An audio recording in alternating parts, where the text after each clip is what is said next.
So ayun mga ka-Team Daddy Frankie, mga kababayan, mga kabarangay, what's up po at nagbabalik muli ang inyong lingkod, Pikwa Official po. Ayan, mega love shoutout po sa lahat ng ating mga kababayan, Luzon, Visayas, Mindanao hanggang Europa, Estados Unidos, saan man po kayong sulok ng mundo ngayon naroroon at nanonood sa ating vlog. So eto na nga mga kababayan, di ba? Sa last vlog natin mga kababayan, sinabi ko merong i-upload si Daddy Frankie na ikaiinis nyo sa pagbabalik niya ni Daddy Frankie kay Ansing at kay Kuya Oliver. O, eto na nga yun, 'di ba? Eto na yung sinasabi ko sa inyo. O, sa mga hindi pa po nakakapanood, no? Panoorin nyo na po kay Daddy Frankie. Pero ito, yung bibigyan natin ng reaction ngayon. O, 'di ba? Nasabi ko sa inyo nakakainis nakakagigil na 'di ba? At manggagalaiti talaga kayo sa galit dahil nga po sa attitude ni Diyos ko naman sa harapan pa ng ibang tao, sa harapan pa nila Daddy Frankie. Parang wala nang sinisino talaga to si Ansing no? Hindi naman sa pinupunteriya natin ang pinupunteriya si Ansing, pero mali na po kasi yung ganitong klase ng pag-uugali na which is dapat i-correct niya. Wala namang magawa si Daddy Frankie. Actually, parang nga siya nag-aalaga ng bata 'di ba? Parang mas nangungonsumi pa si Daddy Frankie kaysa kay Kuya Oliver 'di ba? Kung tutusin, dapat nga mas madali silang pakiusapan ni Daddy Frankie dahil 'di ba? Maayos yung takbo naman ng pag-uutak nila, pero parang mali, baliktad. Di po ba mga kababayan? Parang ang nangyayari, si Daddy Frankie wala siyang problema kay Kuya Oliver. Nagkakaroon siya ng problema sa magkakapatid, especially dito nga kay Ansing, 'di ba? Oh. Bakit naman kasi kailangang pagalitan or magalit na nakaharap pa yung camera, which is pwede naman pag-usapan na 'di ba? Oh, nakanta-kanta nga lang si Kuya JJ, nag-e-enjoy, 'di ba? Tapos biglang sasabat to si Ansing na galit na galit. Ito, panoorin natin yung ibang video kung saan nagkasagutan, biglang pumasok to si Ansing. Ito, let's all watch this mga kababayan. No? Sayang. Inulam namin ni Oliver yung Ha? Inulam namin ni Oliver. Inulam ninyo ni Oliver? Ay, siya. Para may ulam. Naubos nyo yan kung kayo lang. Imposible. Baka bininta mo. Hindi inulam namin ni Oliver yun. Hindi ako makapaniwala. Sayang. Kasi ni Kuya Jesse, na 3 na lang yung baboy. Kaya sinabi sa akin, tinignan ko, ayun, 3 na nga. Pero hindi ko alam kung anong totoong nangyari. Sabi ni Kuya JJ, kinatay daw kasi wala silang ulam ni Kuya Oliver. Pero hindi ako maniwala. Baka ibininta na. Kasi ang bilis. Nanay Ansing, nagulat, nakita ni Kuya JC kasi, 3 na lang yung baboy. Napili ko, nakarma siya. Napila eh. So anong ginawa? Pinakata. Pinatay ka na pinaurada.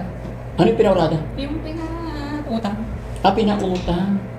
Ilang kilo? Ang lambot pa nun. Sayang. Sabi ko nga, hindi niya. Kailan nangyari yun? Hindi ko lang alam kung anong araw yun, Daddy Frankie. Napilay daw.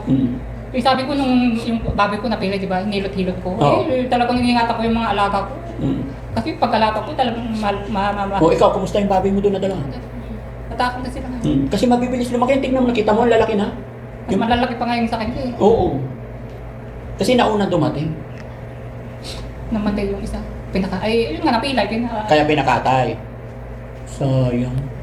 Pero okay lang yun. Ganun talaga, kung talaga napilay. Sige, ganun to na lang. Basta huwag na kayo mag-away, Ate Ansing, Kung ako lang naman, Daddy Frankie, nananamik lang ako. Yung inisip ko lang si Kuya Oliver. Pero siya, parang naiinggit, na parang ayaw maanuan. Hindi pa bibigay ka naman ng blessing sa akin. Huwag na kayo mag-away, mag-inggitan kasi... Kung ako naman, nananahimik lang naman ako Ayaw ko, wala sisip ko yung makipag-away. Eh siya, nga, hinahamon ko yung asawa ko. Halika, sabi Pagpasensya mo na lang kasi paglasing lang naman pag hindi na siya lasing. Huwag nyo na lang pansin. kahit hindi naman lasing, kinabukasan, gano'n na yung sabi sa dapat ka, lumayas kami sa bahay namin. Hindi na siya lasing noon. Natural pa ba yun? Okay. Basta, pagpe-pray ko na lang, Nanay Ansing? Pagbalik ko, magkakabati na kayo, Kung iniisip niya at yung kapakanan ni Kuya Oliver ang iniisip niya, maganda. Eh ako, yun lang naman ang iniisip ko. Yung sabi naman niya, alagaan niya eh. Alagaan niya ngayon kasi meron siyang napapakinabangan. Paano pag wala na? Noon nga na, bakit tinanggal yung duya? Kasi tambay daw siya ng tambay si Kuya Oliver doon. Tinanggal daw. Yung sabi ko, bakit mo tinanggal? Eh, maganda nga dito. Dito na siya tumambay kasi sa ibang bahay. Siyempre, alam nga, naiinip din sa bahay namin. Pagkakain ng umaga, oo po. Tapos pupunta dyan. Makikipag-usap. Ayaw yatang tumamba, tinanggal yung duyan. Dapat hayaan nyo lang kung magtambay doon kay Kuya JJ dito, tsaka doon sa'yo, para ano. Pero wag nyo na hayaan lumayo. No? Nga, alam mo yung mga anak ko, tingnan nyo nga kung nandun sa kabila si tito nyo kasi nag-alala ko pag hindi ko makakita eh. Bang naglalaba, inuutosan ko yung mga, tingnan nyo nga kung nandun sa kabila, ginagano ko yung mga anak ko. Kasi inaalala ko baka pumunta sa malayo. Hala, nagulat ako, tinanggal yung duyan. Bakit mo tinanggal? Sabi ko, kaysa naman pumunta sa ibang bahay, hindi dito na lang, walang ibang iba. Ay, lagi na lang sa dito. Sabi niya, ano naman? Tapos ngayon, sasabihin niya, para kakain kami. Ang amo-amo niya ngayon. Pagkainin ko siya. Samantalang noong walang pagkain. Ayaw niyang matang magtambay doon. Sige, basta pag-usapan nyo na lang yan, ha? Ayaw ko kasing ayaw kong nag-aaway kayo, ha? Gusto ko pagbalik ko Alam dito. naman ang nag-uumpisa, Dad Frankie. Ang ayos-ayos na noon eh. Inumpisa niya, nung pinapalayas kami. Una, yung asawa ko, sabi niya, lumayas yung asawa dito. Ikaw yung nagawin ng lalaki dito, sabi niya. Tapos bandang muli, lumayas kayo dito, sabi niya. Dapat yung pinagawa yung bahay. Nagpagkukang sa sarili mo. Lumabas na! Okay, no? Sige na. So, ayun, mga kababayan, yun po yung update din sa baboy ni Kuya JJ. Tsaka si Kuya Oliver na 4. Napilay daw yung isa kaya bininta pala. Sabi niya kasi wala daw silang ulam kaya kinatay niya. Ulam daw nila Kuya Oliver. Wala naman kung may tatanong ko, hindi tatanong. Regarding po doon sa sir, sa pinagawa namin ni Nanay Ansing na pirmahan, Sir, nabasa niyo po ba yung nabasa ko sa bangko, sir. Opo. Alam ko naman ang kwento niya eh. Opo. Paano problema doon, sir? Yung dalawa lang may problema doon. Ay, ganon. Salamat po. Walang problema doon. Alam ko naman ang sakibutan. So, pipirma po kayo. Ano lang naman sa akin, sir, ang mawalang galang na po. Wala po akong pakialam sa lupa. Kasi yun nga po, para sa kay Kuya Oliver lang, yung lupa lang, ay yung bahay lang po. No? Nasa inyo po rin, lalo na't kayo ang panganay, pasensya na kayo. Wala po akong pakialam sa lupa. Sa inyong magkakapatid na yun, hindi na po ako kasali doon. Sila muna magpirma, sir. Sila yung alam kong naghahabol dyan. Sila na nag-away dyan. Silang. Pero dyan, wala na akong pakialam. Opo, naintindihan ko po yun. Sa kanila lang kung gusto Kunin mo yung papel natin, Ansing. Pero ayaw kong pumirma, sir. Bakit po? Ayaw niyo pumirma. Sila ang dalawang magpirma para kung JJ. Oh. Kung may hati kami, maghahati kami sa lumalabas yung bahay. Lumalabas na yung pagkain. Maghahati kayo alin po? Yung bahay. Buhay pa yung kapatid natin, hatiin na. ang paggawain yung kung sino mag-aalaga sa inyo. Yung at saka yung mabuti habang nabubuhan. Pag yung maiwan yung pinag-iinteresan nyo na. Ito, ngayon, sasabihin ko po kay, sir, ako wala po akong habol dito. Kasi ngayon napablessing ko na, kaya ako nakabalik dito kasi may sponsor, nagbigay ng TV, kung ano-ano. Nandyan na, ikakabit na lang. And then, may nagbigay naman ng grocery para kay Kuya JJ at saka kay Kuya Oliver. Binigay, kaya lang medyo nagtatalo silang dalawa. Yung problema, sir. Yun lang problema. Kaya kung minsan naiinis na ako sa kanila. Opo. May kanya-kanyang interest dyan eh. Kapag may binigyan na pera, gano'n, nagsisilosan, gano'n. Kaya nga, Ako nagsiselo, siya naman ang nagsiselo. Kaya Ako na kaya nanahimik ako. pinili ko lang manahimik, ayoko makiram dahil alam kong mangyayari yan. Hmm. Saka social media, siyempre ayoko Opo. matahimik na buhay, gusto ko yung mapayapa, gano'n. Opo. Kaya pasensya na kayo, sir. Okay lang, naintindihan ko. Kaya nga nung sinabing yung ayaw nyo, okay lang. Naintindihan ko po yun. At pasensya na rin ka. Kuwan naman, sir, batas naman dyan ang kapag Opo. Kaya nga po ginawa natin yung papel na yon is walang aangkin, kumbaga, ano yan, di ko alam kung paano talaga. Basta hanggat nandyan si Kuya Oliver, kanya yan. Diba? So, after hindi sa hiniling, worst to worst na wala na si Kuya Oliver, kayo pa rin magdidesisyon. Ako ano mapagdesisyon. Batas na. Oo, ganun. Kung ano yung mapagdesisyonan ninyong magkakapatid. Mapaliwanagan yung mga dalawa. Opo. Nanay Ansing, lapit ka dito. Ako, Daddy Frankie, nananahimik ako. Siya, pinapalayas kami sa bahay namin para masulod Huwag mo na na nila. palakihin yung Oh, wag na yon, din na yon. Yung pinag-uusapan lang natin yung bahay ni Kuya Oliver, di ba Kuya JJ? Pipirmahan nyo na lang dalawa. Ha? ang pagpasalamatan natin sa Diyos, may tumulong sa atin. Opo. Yun ang Kaya pagpasalamatan natin. Nakakaalam ko. May tumulong sa atin, hindi kagaya nung nandun si Kuya Albert. Hindi, may sakripisyo din kami, lalo na siya dahil medyo matagal siya nagkalaga. Opo. Hindi madadat na ni Dati Frank yan kung hindi niya pinapakain din. Mm. Oo, Kaya nandun nga, na tayo. ilang buwan ka na nagsakripisyo, wag mo naman Huwag ikuan niya ha. akong inugulo naman. Sino nang gugulo? Siya, pinapalayas ka. Siguro may nasabi ka naman siguro hindi maganda, kaya Wala. dandan na yung pagsasabi mo. Wala akong kwan. Nag-usap sila ni James noon na napanood yung binigay sa atin na 24,000. Ayun, pero may yung dalawa yan. Oh, perma. Ayun yung dalawa. Kaya Ayan na. wala kami kung dyan. Sige, pahiram ballpen guys. Gagamit kami nga sila ng kuyang ka mo. Kapag kung kausa mo kuyang ka mo. Yun ang Pero maraming pagkala mo naman. Yung mga gamit niya, Gagalang ka naman walang sa lalabas batutan. dyan. Opo. Pag ginamit niyo, ugasan niyo, pwede. Pag Opo. luto kayo, pakainin niyo, pwede. Yun ang kung yan. Nagluto kayo. Pag magluto Opo. kayo, dyan, pero yung maintenance niya, sir, yan ang problema dyan. Bayad ng kuryente, bayad ng kwan, yung dyan, sir. Oh, Nanay Aseng, ikaw muna. Dati Frank, superma. Pero makin nagduwatan mo, di nga natin. Hindi, dito ka muna. Dito. Sa. Wait lang. Ka nagpapayin, tulungan. Anak, Oh, yung pangalan mo dyan. Gapat ka. Saan ang pangalan mo? Dito. Oh, hindi, pangalan mo yan. Oo, sige. Hindi, wait lang. Ay, oh, sige, dyan. Hanggang na ni Ansay, ay ni David, awan tinteresyon ta. Oo. Yun lang naman nakalagay dito. Ako, wala akong ano dyan. Hindi ako kasali.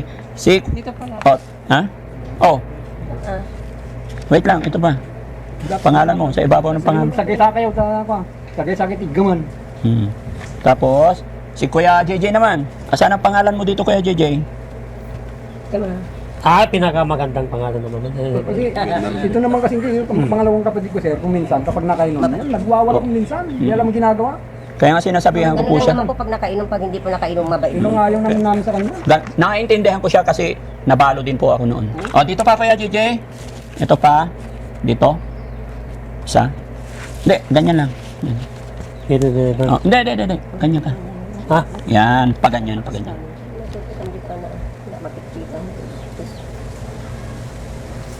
Okay. Si Kuya Ate Ansing naman, dito naman, sa ibabaw. Dito, katabi kayo. Pagtulungan nyo, pagtutulungan tayo ng nataraan nyo, nabangat da. Sa akin, di pa pakain. Pasalamat tayo na, nayayaon dyan. Akala ko, di naman namatay. Hmm. Kaya, Parehas lang naman ito. buti may tumulong. O, tumulong, kaganda na ng kanya. Hindi lang ni David, nagpirma pa.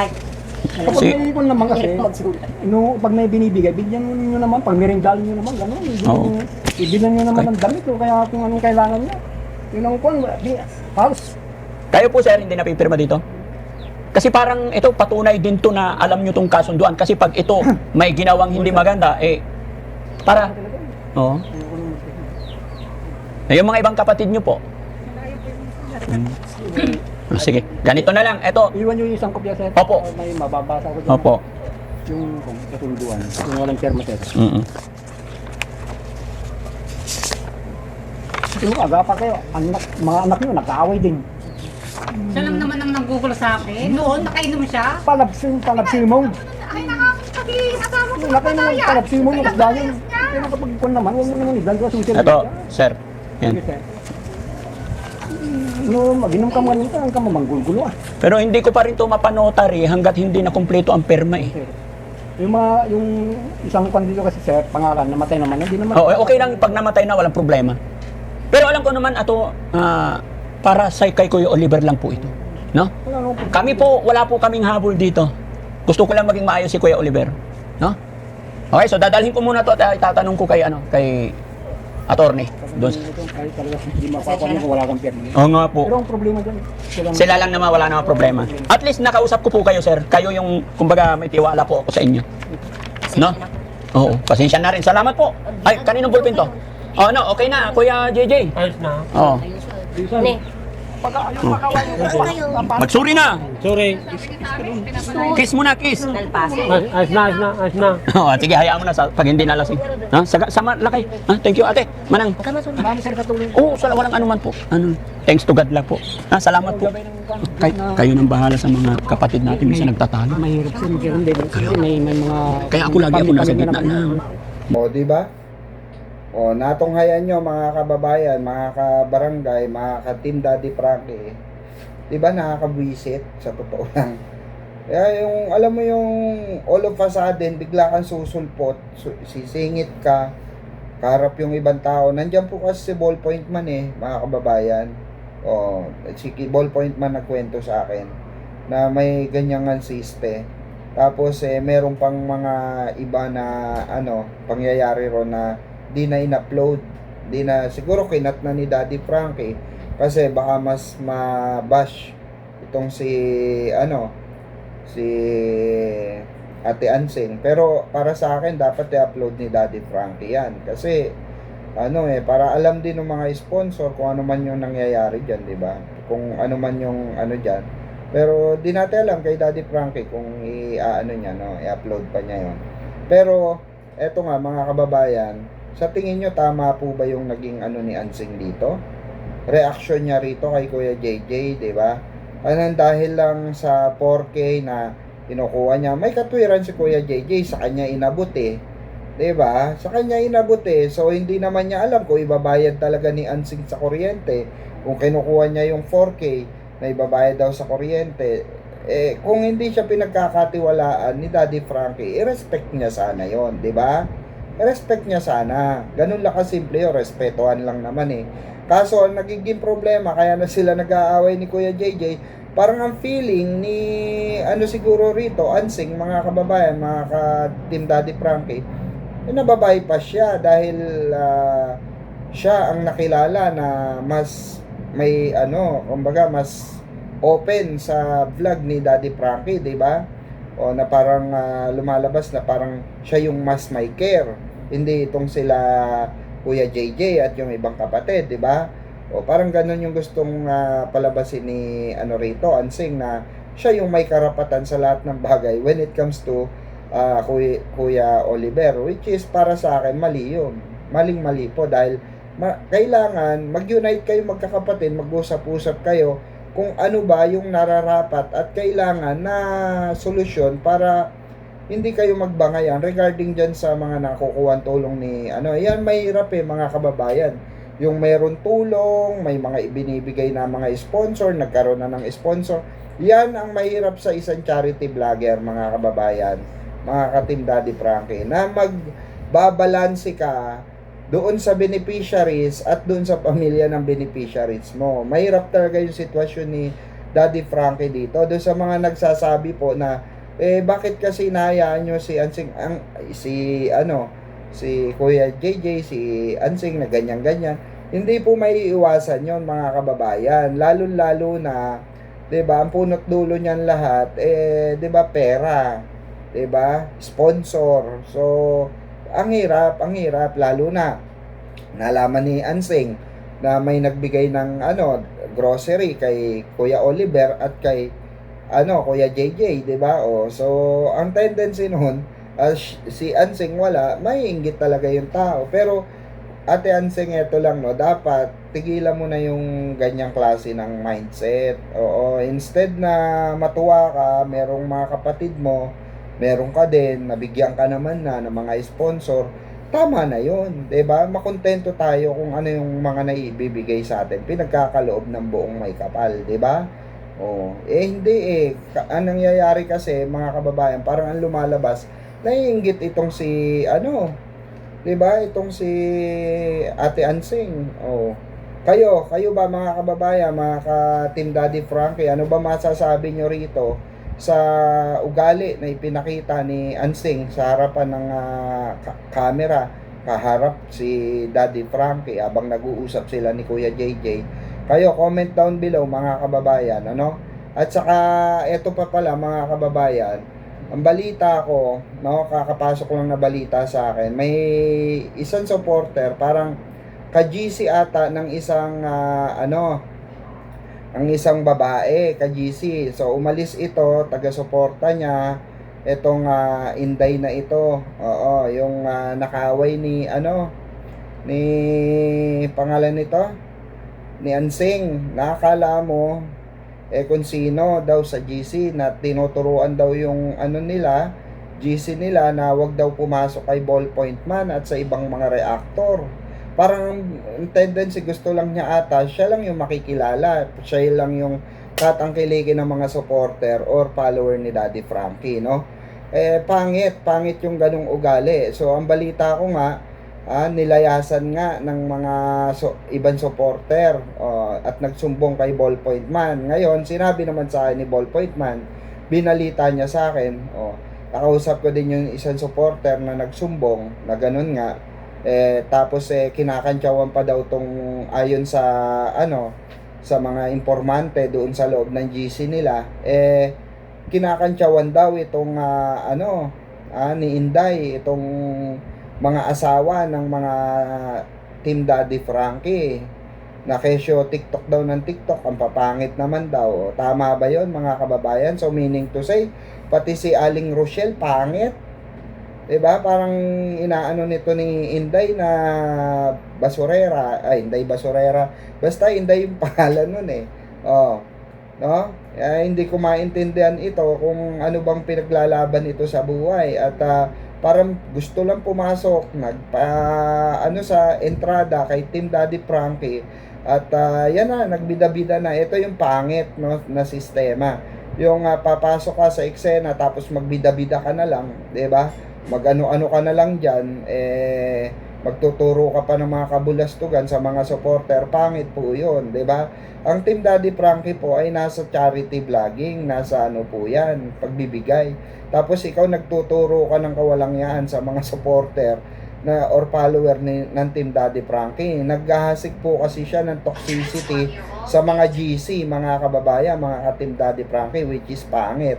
Tapos sinabihan pa niyang pangit daw naman daw ng mga asawa daw ng buong Team Daddy Frankie, yung mga asawa daw pa-TikTok ang papangit naman daw. Grabe tong babae na to. Hindi ko pa masyadong kilala to, pero kikilalanin natin to, no? Hihimay-himay natin kung ano yung saan ba nang galing to. Alam ko kay ka-business nang galing tong hayop na to no?